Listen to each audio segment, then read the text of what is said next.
मैं दो भाइयों की एक दुल्हन, यह रात जानकर आपके भी होश उड़ जाएंगे, पैरों तले से ज़मीन निकल जाएगी। बिहार पूर्व की सच्ची कहानी। मेरा नाम रीमा है। मैं अपने माता पिता के साथ एक छोटे से गांव में रहती थी और मेरा बचपन एक डरावने सपने जैसा था। मेरी किस्मत ने मेरे साथ एक ऐसा खेल खेला कि मैं अपनी ज़िंदगी में आगे बढ़ने के बाद भी अपने अतीत को नहीं भूल सकती थी। मेरे माता पिता कभी नहीं चाहते थे कि मेरी ज़िंदगी बर्बाद हो जाए और मैं अपने ही घर में कैदी बनकर रह जाऊं। इसलिए मेरी माँ ने मुझे सब लोगों से छुपाकर मेरी बुआ के घर भेज दिया था। उनकी भी कोई संतान नहीं थी, इसलिए मेरी बुआ और फूफा ने मुझे अपनी सगी औलाद से भी बढ़कर समझा। मुझे पढ़ाया लिखाया और अपने पैरों पर खड़ा कर दिया। अब मैं शहर में ही एक कंपनी में जॉब कर रही थी। मैं बहुत कम बोलती थी। मुझे लोगों से ज़्यादा घुलना मिलना पसंद नहीं था। मैं सुबह को अपनी जॉब के लिए जाती और शाम को घर वापस आती थी। घर वापस आने के बाद मेरी बुआ मुझे खाना खिलाती और मेरे लिए चाय बनाती थी। फिर हम दोनों बातें करते और बातें करते करते कब समय निकल जाता हमें पता ही नहीं चलता था। फिर फूफा के ऑफिस से घर आने का टाइम हो जाता। वो भी जब ऑफिस से घर आते तो मेरे लिए कुछ ना कुछ लेकर ज़रूर आते थे। लेकिन मुझे जब भी अपने अतीत की याद आती तो मेरे पैरों तले से ज़मीन निकल जाती थी। लेकिन बुआ और फूफा के प्यार ने मुझे अपने अतीत को भुलाने पर मजबूर कर दिया था। अब मैं अपनी ज़िंदगी में आगे बढ़ने लगी थी। एक दिन हमारी कंपनी में एक नया मैनेजर आया। वह बहुत ज़्यादा हैंडसम और स्मार्ट था। ऑफिस की सारी लड़कियां उसके आगे पीछे घूमती रहती थीं, लेकिन वो किसी को भी नज़र उठाकर नहीं देखता था। एक दिन मुझे किसी काम से उस मैनेजर के केबिन में जाना पड़ा। मैंने दरवाज़ा खटखटाया। उन्होंने कहा, कौन है? अंदर आ जाइए प्लीज़। मैं घबरा गई और कहने लगी, सर मेरा नाम रीमा है। आपने मुझे ये फ़ाइल दी थी, लेकिन मुझे इसका पिछला रिकॉर्ड समझ नहीं आ रहा। क्या आप मेरी हेल्प कर देंगे? उन्होंने कहा, जी जी बिल्कुल, क्यों नहीं, मैं आपको सब कुछ समझा देता हूँ। वो फाइल देखकर मुझे काम समझाने लगे और मैं उनको देखने लगी। मेरी नज़र उनके ऊपर से हट ही नहीं रही थी।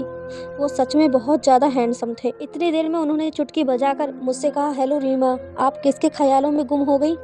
मैं अचानक से अपने ख्याल से बाहर आई और उनसे कहने लगी, जी सर, मुझे सब कुछ समझ आ गया, आप फिक्र ना करें, मैं सारा काम कंप्लीट कर दूंगी। मेरा दिल तो उस दिन से ही मैनेजर विनय की मोहब्बत में डूब गया, पर जैसे ही मुझे अपने अतीत की याद आती मैं डर जाती थी। मैं अपनी बुआ से अपनी हर बात शेयर करती थी। उनके अलावा मेरा कोई और नहीं था, इसलिए वह मेरी सबसे अच्छी दोस्त भी थी।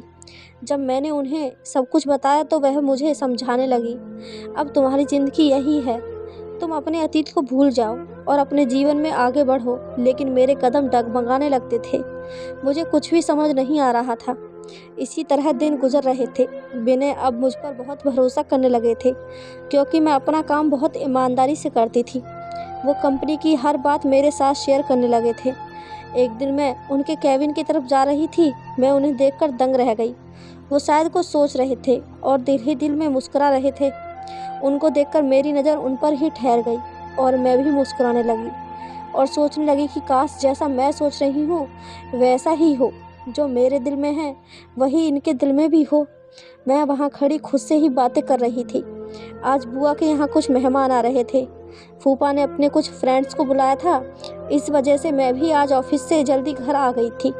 मैंने आकर देखा तो मेरा मोबाइल नहीं था। बुआ ने मुझसे पूछा कि क्या हुआ, तुम परेशान क्यों हो? मैंने उन्हें बताया कि मेरा मोबाइल नहीं दिख रहा है। तो वो मुझसे कहने लगी कि तुम कॉल करके देख लो। मैंने घर के नंबर से कॉल की तो मेरा फ़ोन किसी ने उठाया। आवाज़ सुनकर मेरा दिल खुश हो गया। मैंने कहा, सर आप बताया कि मैं अपना मोबाइल जल्दबाजी में उनके केबिन में ही छोड़ गई थी। वह कहने लगे कि मैंने तुम्हारा मोबाइल अपने पास रख लिया है, तुम कल ऑफिस आओ तो ले लेना। मैंने कहा, ठीक है सर, थैंक यू। वह कहने लगे कि इसमें थैंक यू की कोई बात नहीं। अगले दिन जब मैं ऑफिस में अपना मोबाइल लेने सर के केबिन में चली गई और उन्होंने मेरे हाथ में मोबाइल के साथ साथ एक लेटर भी दिया। यह देखकर मैं घबरा गई और बिना कुछ कहे जल्दी से उनके केबिन से बाहर आ गई।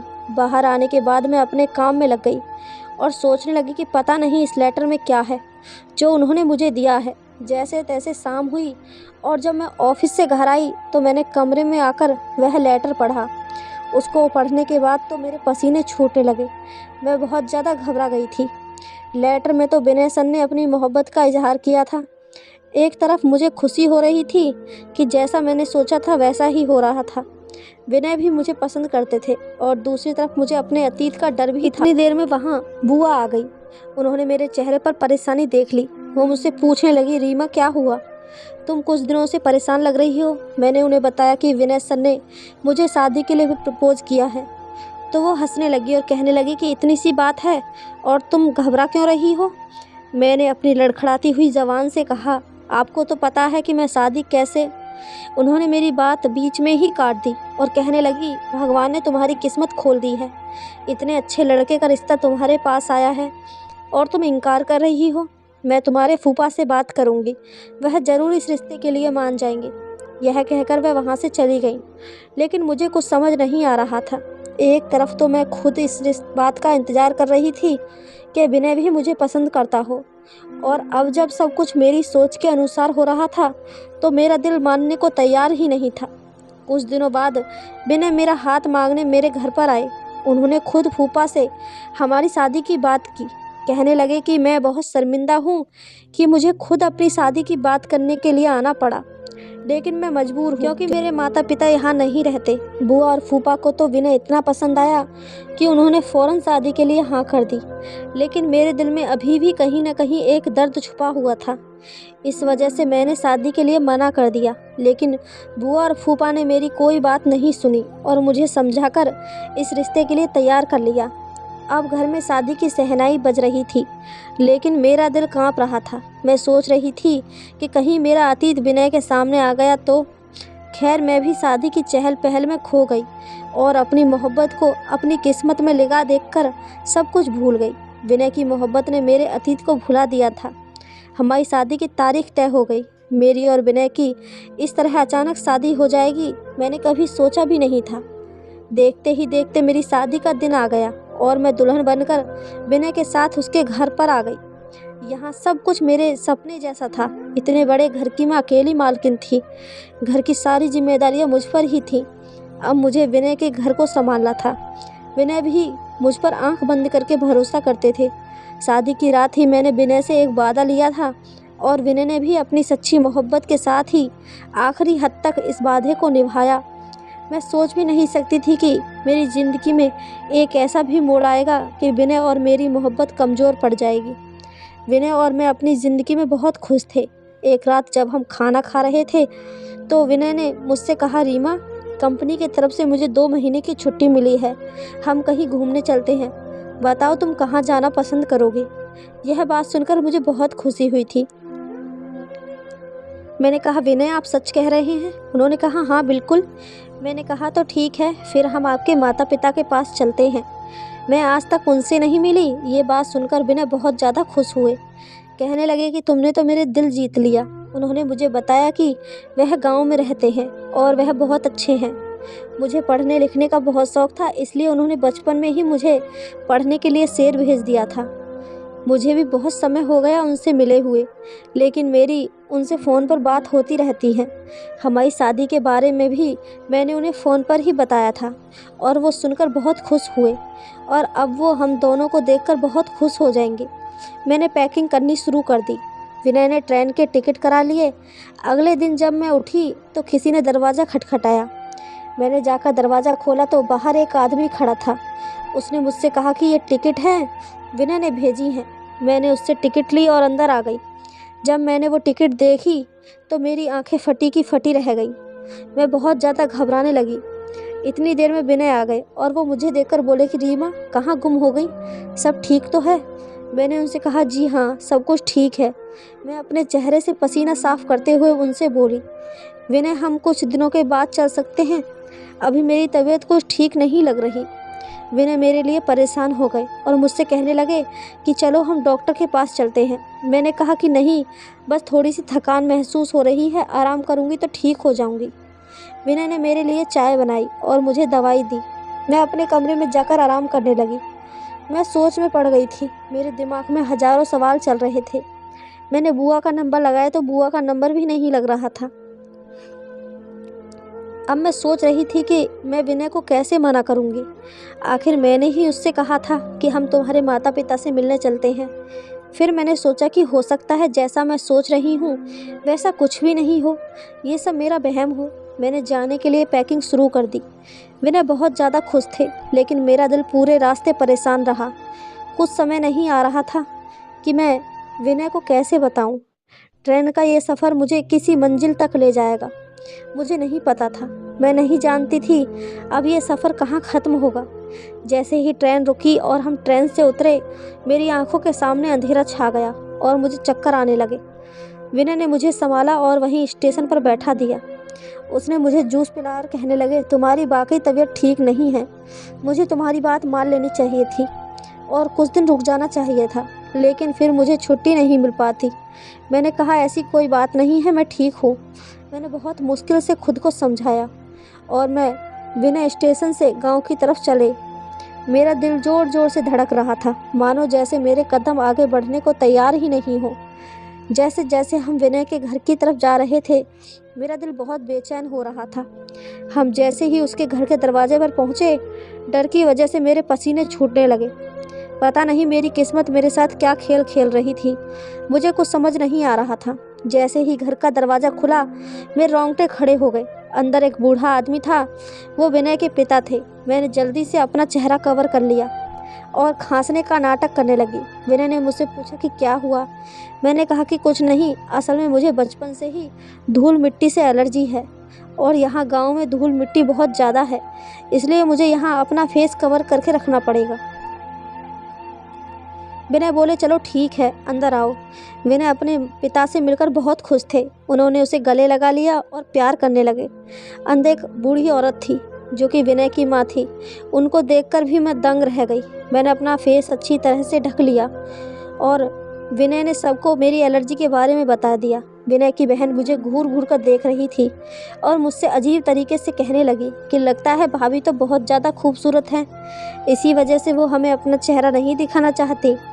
इस बात पर सब लोग हंसने लगे। फिर वो कहने लगे कि मैं तो मजाक कर रही थी।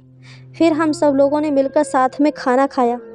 विनय भी सालों बाद अपने घर वालों से मिलकर बहुत खुश हो रहे थे, लेकिन मैं घबराई और सहमी हुई बैठी थी। खाने के टेबल पर सब लोग हंसी मजाक कर रहे थे। इतने में ही विनय ने पूछा कि रवि कहाँ है। जब से मैं आया हूँ वो मुझे नज़र ही नहीं आ रहा। ये सुनकर मुझे सदमा लगा और मेरे हाथ से खाने की प्लेट छूटकर गिर गई। मुझे देखते ही विनय की बहन बोली, लगता है भाभी अपने देवर का नाम सुनकर चौंक गई। विनय की माँ कहने लगी कि बस भी करो रिया, जब से तुम्हारी भाभी आई है तुम तो उसके पीछे ही पड़ गई हो। वो कहने लगी कि माँ मैं तो सिर्फ मजाक कर रही थी। विनय के पिता ने बताया कि रवि कुछ काम से गांव के बाहर गया हुआ है, उसकी भी शादी हो गई है, कुछ दिन में वो वापस आ जाएगा। अपनी पत्नी को भी साथ में लेकर गया है ताकि उसकी भी थोड़ी सैर हो जाएगी। खाना खाने के बाद मैं अपने कमरे में आ गई और अपने चेहरे से अपना मास्क हटा दिया। अपने आप को मैं आईने में देखने लगी। मेरे दिमाग में बहुत सारे सवाल आ रहे थे। मेरे अंदर अजीब सी बेचैनी हो रही थी। इतनी देर में किसी ने दरवाज़ा खटखटाया। मैंने जल्दी से अपना मास्क लगा लिया। दरवाजे पर विनय थे। वो मुझे अपने घर वालों के बारे में बताने लगे। अपने घर वालों से मिलकर वो मुझे बहुत खुश लग रहे थे। पता नहीं मेरी किस्मत में आगे क्या लिखा था। मैं उनको कुछ भी नहीं कह सकती थी क्योंकि मैं विनय को खोने से डरती थी। मैं सोच रही थी कि विनय सब जानने के बाद कहीं मुझे छोड़ न दे। मैं ज़्यादातर अपने कमरे में ही रहती थी और सबको खांस कर दिखाती थी ताकि कोई मेरा चेहरा देखने की जिद ना करे। रवि भी आज वापस आने वाला था। यही सोच सोचकर मेरा दिल घबरा रहा था। मैं सदमे में थी। मैं अपने डरावने अतीत के बारे में सोच रही थी। मैं दिल ही दिल में उलझन में पड़ रही थी। लेकिन जब से मैं इस घर में आई थी मुझे मेरी ननद का बर्ताव बहुत अजीब लग रहा था। वो हमेशा ही मुझसे कुछ ना कुछ कहती रहती थी और फिर मजाक का बहाना बना लेती। जब रवि के आने का समय हुआ तो मैं बुखार का बहाना बनाकर अपने कमरे में कंबल ओढ़कर लेट गई। सब लोग बहुत खुश थे। रवि और उसकी पत्नी घर आ गए थे। वो सबसे मिले। विनय ने उसे मेरे बारे में बताया। वो और उसकी पत्नी मेरे कमरे में आए, लेकिन मैं कंबल ओढ़कर लेटी रही और सोने का नाटक करने लगी। विनय ने कहा, इसकी तबीयत बहुत ज़्यादा ख़राब है, कल ही मैं इसे डॉक्टर के पास लेकर जाऊंगा। रवि ने कहा कि कोई बात नहीं, आप भाभी को आराम करने दें, हम भाभी से बाद में मिलेंगे। मैं जैसे तैसे अपने चेहरे पर मास्क लगाकर यहाँ रह रही थी, लेकिन रवि के सामने आने से मुझे डर लगता था। जब वह घर में नहीं होता था तो मैं अपना फेस कवर करके सब घर वालों के साथ रहती थी, लेकिन उसके आने से पहले ही मैं अपने कमरे में चली जाती। एक रोज़ मैं अपने कमरे में बैठी अपनी ज़िंदगी की खतरनाक अतीत के बारे में सोच रही थी, और दूसरी तरफ मैं सोच रही थी कि रवि की बीवी कितनी खूबसूरत है और आदत की भी बहुत अच्छी है। अचानक मेरी ननद मेरे कमरे में आ गई। मैंने जल्दी से अपना चेहरा छुपाया और खांसने लगी। वो कहने लगी कि आपको डर है कि रवि भाई की पत्नी आपसे ज़्यादा खूबसूरत है, इसलिए शायद आप अपना चेहरा नहीं दिखाती। पता नहीं वो मुझसे इस तरीके की बातें क्यों करती रहती थी। मैंने उनसे कहा कि नहीं, ऐसी कोई बात नहीं है, कुछ दिन में मेरी दवाई का कोर्स कंप्लीट हो जाएगा और मेरी एलर्जी ख़त्म हो जाएगी, फिर मैं अपना फेस कवर करना बंद कर दूंगी। फ़िलहाल तो मैंने उसे ये बात कहकर टाल दिया था, लेकिन उसकी बातों ने मुझे सोच में डाल दिया था। मैं सोच रही थी कि उसे मेरी सच्चाई तो पता नहीं चल गई। इतने में विनय आ गए और मुझसे पूछने लगे, तुम्हारी तबीयत कैसी है? मैंने कहा कि अब तो ठीक है, बस कुछ दिन की बात है, फिर मेरी एलर्जी ठीक हो जाएगी। वो मुझसे बहुत ज़्यादा मोहब्बत करते थे, इसलिए मेरी हर बात आंख बंद करके मान लेते थे। एक दिन विनय मुझसे कहने लगे, रवि मुझसे शिकायत कर रहा था, कह रहा था तुम बहुत अजीब हो, अपनी पत्नी को अपने भाई से अभी तक नहीं मिलवाया। उनकी ये बात सुनकर तो मैं और ज़्यादा डरने लगी थी। मैंने बुआ का नंबर लगाया, लेकिन उनका नंबर नहीं लग रहा था और मैं बहुत ज़्यादा परेशान थी। मेरे अतीत का यूँ अचानक मेरे सामने आ जाना किस्मत का कौन सा खेल था, मेरी समझ में नहीं आ रहा था। मैं घर वालों से भी छुप कर रह रही थी और रवि के सामने आने का सोचकर तो मैं भाग जाती थी। मेरा दिल ज़ोर से धड़कने लगता था। अब क्या होगा मैं नहीं जानती थी। पता नहीं किस्मत ने क्यों मुझे फिर यहाँ लाकर इस घर में खड़ा कर दिया था। और दूसरी तरफ मेरी ननद रिया मेरे पीछे ही पड़ गई थी, मुझसे अजीबोगरीब सवाल करती रहती। वो मेरी सच्चाई सबके सामने लाना चाहती थी या फिर मेरे बारे में सब कुछ जानती थी, इसलिए जानबूझकर वो मुझे परेशान करती थी। एक दिन रवि ने मेरा दरवाज़ा खटखटाया, मुझसे कहने लगा कि भाभी मैं अंदर आ जाऊं। मैं एकदम घबरा गई और सोचने लगी कि पता नहीं अब मेरे साथ क्या होने वाला है। मुझे पसीना आने लगा। मैं जल्दी से पीछे के दरवाजे से बाहर आ गई। मैंने विनय से फ़ोन करके कह दिया, मैं डॉक्टर के पास आई हूँ। आज तो जैसे तैसे मैंने खुद को बचा लिया था। अब मुझे कैसे भी करके इस घर से दूर जाना था। ऐसा लग रहा था जैसे मेरा अतीत मेरे आने वाली ज़िंदगी का हिस्सा बनने वाला है। अब मैं गुमसुम और चुपचाप रहने लगी थी। मैं विनय से कहती थी कि प्लीज़ यहाँ से वापस चलें, यहाँ मेरा दम घुटने लगा है, यहाँ मेरी तबीयत ठीक नहीं रहती, यहाँ पर मुझे बहुत ज़्यादा बेचैनी होती है, मेरा दिल नहीं लगता। पर मैं बहुत ज़्यादा परेशान थी। विनय यह देखकर घबरा गए। सालों बाद कैसे मैं अपने होश खो बैठी थी। मैं बहुत मुश्किल से अपने आप को संभाल रखी थी। एक दिन अचानक ही मेरे सामने रवि आ गया। वह मुझे देखते ही घूरने लगा, लेकिन मैंने अपने फेस कवर कर रखा था। कुछ देर तक तो वो मुझे ऐसे ही देखता रहा। फिर उसने मेरी तबीयत के बारे में पूछा। मैंने बस हाँ में सर हिला दिया तो वो भी वहाँ से बिना कुछ कहे चला गया। मैंने जल्दी से अपना सामान पैक किया और विनय को बिना कुछ बताए वहाँ से जाने लगी। जैसे ही मैं दरवाजे पर पहुँची तो मेरी ननद ने मेरा हाथ पकड़कर मुझे घर के अंदर ले लिया। मैं नज़रें झुकाए खड़ी थी। घर के बाकी लोग भी वहीं पर थे। ऐसा लग रहा था कि मैं एक मुजरिम हूँ।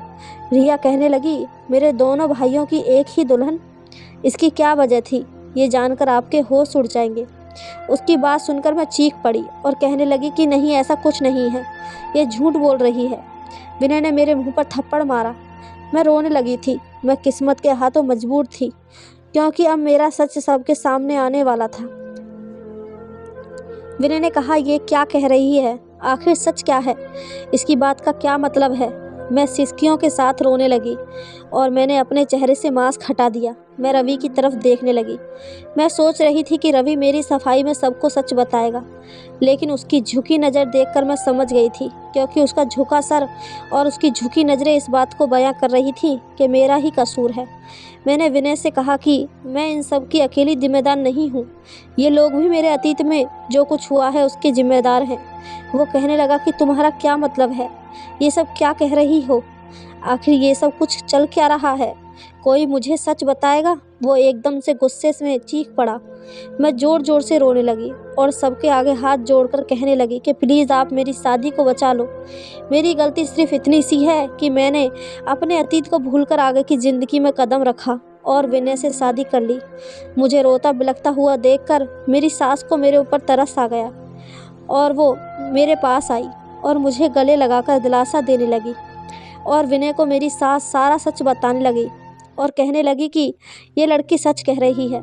सालों पहले जब हमने तुम्हें शहर भेज दिया था, इस गांव में एक अजीब सा दस्तूर था। माता पिता अपने बच्चों की बचपन में ही शादियां कर देते थे। खास करके लड़कियों के माता पिता अपने सिर से बोझ को कम करने के लिए अपनी बेटी की शादी बचपन में ही कर देते थे। इस लड़की की और रवि की बचपन में ही शादी कर दी गई थी, लेकिन जब बच्चे जवान होते थे तो वो इस बचपन की शादी को मानने से इनकार कर दिया करते थे। अगर उनके माता पिता उनसे जोर ज़बरदस्ती करते तो वो तंग आकर घर छोड़कर चले जाते थे या फिर अपनी पत्नी को तलाक दे देते थे। वो बताने लगी कि इस तरह रवि और रीमा के साथ भी किस्मत ने यही खेल खेला। इनका भी बचपन बर्बाद हो गया, लेकिन रवि ने घर से भागकर अपनी पसंद की लड़की से शादी कर ली और ये बेचारी किस्मत की मारी रवि का इंतज़ार करती रही। गांव वालों ने इसको ताने दे देकर इसका जीना हराम कर रखा था। यहाँ तक कि इसके खुद के घर वालों ने और रिश्तेदारों ने भी इसका साथ नहीं दिया और ये यहाँ हमारे घर आ गई। लेकिन हमने यहाँ भी इसको चैन से जीने नहीं दिया और कुछ दिन बाद रवि ने भी इसको भुला दिया और कहने लगा मेरा इससे कोई रिश्ता नहीं है और हमने इस लड़की को यहाँ से धक्के देकर निकाल दिया। ये बेचारी दर दर की ठोकरें खाती रही। फिर मैंने विनय को आगे का सच बताया कि इसके बाद मेरी माँ ने मुझे बुआ के पास शहर भेज दिया और मुझे अपनी कसम दी कि मैं अपने अतीत को भूलकर अपनी किस्मत ज़िंदगी में आगे बढ़ जाऊंगी और कभी भी सच को किसी के सामने नहीं बताऊंगी। विनय कहने लगा कि इतना बड़ा सच तुमने मुझसे क्यों छुपाया? ये सब लोग तुम्हारे गुनहगार हैं, लेकिन तुम मेरी गुनहगार हो। मैंने तो तुमसे सच्ची मोहब्बत की और तुमने मुझे कुछ भी बताना ज़रूरी नहीं समझा। और तो और तुम मेरे भाई की पहली पत्नी हो। ये सब कुछ जानकर तुम कैसे मेरे साथ रह सकती थी? तुमने अपने साथ साथ मुझे भी पाप का भागीदार बना लिया। जब तुम्हारी पहले शादी हो गई थी तो तुम मुझसे शादी कैसे कर सकती थी? ये सुनकर मैंने रवि की तरफ देखा। वो कुछ सोचने लगा और बहुत घबरा गया। मेरे और रवि के अलावा रिया भी ये सारा सच जानती थी। मैंने रिया को घूर कर देखा। इतनी देर में रवि की पत्नी ने उसे जोर से थप्पड़ मारा और कहने लगी ये सब चल क्या रहा है? तुमने मुझे धोखा दिया। धोखे से मेरे साथ तुमने शादी की। मैं तुम्हें डिवोर्स दे दूंगी। रिया रोने लगी और कहने लगी कि आप सब लोग मुझे माफ़ कर दे, सारी गलती मेरी है। मैंने शुरू में ही भाभी का चेहरा देख लिया था और उसको पहचान लिया था। मैं उनका सच घर वालों के सामने लाकर उनसे बदला लेना चाहती थी। मैं रिया को देखने लगी और सोचने लगी कि पता नहीं ये कौन सा सच बताने वाली है। वह कहने लगी कि रीमा का भाई और मैं एक दूसरे से प्यार करते थे और शादी करना चाहते थे, लेकिन रवि और रीमा की शादी ने सब कुछ बर्बाद करके रख दिया। इन दोनों की वजह से हमारी भी शादी नहीं हो सकी। उसी समय मैंने सोच लिया था कि मैं इससे बदला लेकर रहूँगी। जब मैंने पहली बार इसे देखा तो मेरे दिल में सालों पुरानी नफरत जाग गई और मैंने सोच लिया कि मैं इससे अपना बदला लेकर रहूँगी, लेकिन मेरी एक गलती से बहुत लोगों की ज़िंदगी बर्बाद हो जाएगी। प्लीज़ आप सब लोग मुझे माफ़ कर दें। वो रवि पर चिल्लाने लगी और उसे कहने लगी रवि सच बताओ, नहीं तो तुम्हारे और विनय के साथ साथ इन दोनों मासूम लड़कियों की ज़िंदगी बर्बाद हो जाएगी। अगर तुमने आज सबको सच नहीं बताया तो सब कुछ बर्बाद हो जाएगा। मेरी नज़र रवि पर जमी हुई थी। उसके माता पिता भी बहुत ज़्यादा शर्मिंदा थे। रवि की पत्नी भी उसको पकड़कर झंझोर रही थी। इतनी देर में मैं चक्कर खाकर ज़मीन पर गिर गई और बेहोश हो गई। कुछ देर बाद मुझे होश आया तो मुझे डॉक्टर की आवाज़ आई। वो सबको बता रही थी कि आप सभी इनका बहुत ज़्यादा ख्याल रखें, ये प्रेग्नेंट है। मेरी आँख खुल गई और ये सुनकर तो मेरी हालत ज़्यादा ख़राब होने लगी। रिया और विनय भी माँ मुझे संभालने लगे। विनय भी अपना सर पकड़कर बैठ गए। ऐसा लग रहा था जैसे कयामत टूट पड़ी हो। एक ही लड़की दो भाइयों की पत्नी कैसे हो सकती है? विनय मेरे आगे हाथ जोड़कर कहने लगे कि प्लीज़ मुझे बताओ आगे का सच क्या है। तभी रिया कहने लगी कि विनय भाई रवि गुनहगार है, इसने ही इनके साथ में ये सब कुछ किया है। और अब ये चुपचाप खड़ा है। विनय ने गुस्से में रवि को जोर से थप्पड़ मारा। रवि ज़मीन पर गिर गया और विनय के पैर पकड़कर माफ़ी मांगने लगा और कहने लगा कि मैं ही रीमा का गुनहगार हूँ। उसने बताया कि सालों पहले जब मैंने अपनी दूसरी शादी करने का सोचा था, उसी समय मैंने इसको डिवोर्स पेपर भिजवा दिए थे। अब ये मेरी पत्नी नहीं है, ये आपकी पत्नी है और ये बच्चा भी आपका ही है। बस किस्मत ने हमारे साथ ये खेल खेला है। रवि ने मुझे और विनय को इस पाप से बचा लिया। रवि ने मुझसे भी मेरे पैर पकड़कर माफ़ी मांगी और उसके माता पिता ने भी अपनी गलती का एहसास करके मुझसे माफ़ी मांगी। मैं बराबर रो रही थी। विनय के दिल में मेरे लिए मोहब्बत जाग गई थी। वो भी जान चुका था कि इस समय मेरी कोई गलती नहीं थी। मैंने तो सिर्फ अपनी माँ की कसम की खातिर सब कुछ छिपाया था। मेरा और रवि के बीच में अब कोई भी रिश्ता बाकी नहीं रहा था। सालों पहले ही मेरा और रवि का डिवोर्स हो चुका था। मैंने भी सबको माफ़ करके अपना दिल साफ़ कर लिया। रवि ने अपनी पत्नी से भी माफ़ी मांगी और उसने भी उसे माफ़ कर दिया। अब हम सब अपनी ज़िंदगी में बहुत ज़्यादा खुश थे। कुछ महीनों बाद ही हम सब लोग शहर आ गए। अब हम सब लोग हंसी खुशी रहने लगे थे। मैंने एक बेटी को जन्म दिया था और रवि के घर में भी एक बेटा पैदा हुआ था। विनय के माता पिता को अपनी गलतियों का बहुत ज़्यादा एहसास था, इसलिए उन्होंने सोचा था कि वो अपने पोता पोती को पढ़ा लिखा कर गाँव के रीति रिवाज से दूर ही रखेंगे और हो सकेगा तो गांव के इस रीति रिवाज को ख़त्म कर देंगे ताकि आने वाले बच्चों की ज़िंदगियां बर्बाद ना हो सके। और ऐसा ही हुआ। विनय ने अपने गांव जाकर सबको बहुत समझाया और इस रिवाज को ख़त्म कर दिया और आने वाली नस्लों की ज़िंदगी को तबाह होने से बचा लिया। गांव वालों की सोच बदलकर उनको अपने बच्चों की पढ़ाई लिखाई पर ध्यान देने को कहा। जब हमारे बच्चे बड़े हो गए तो हमने अपने बेटे और बेटी को विदेश में पढ़ने के लिए भेज दिया। पुराने और दख्यानुसी रीति रिवाज इंसान की ज़िंदगी को बर्बाद करके रख देते हैं। हम अपना अतीत कितना भी भुलाना चाहें, एक दिन वो हमारे सामने आ ही जाता है, लेकिन किस्मत का लिखा कोई नहीं बदल सकता।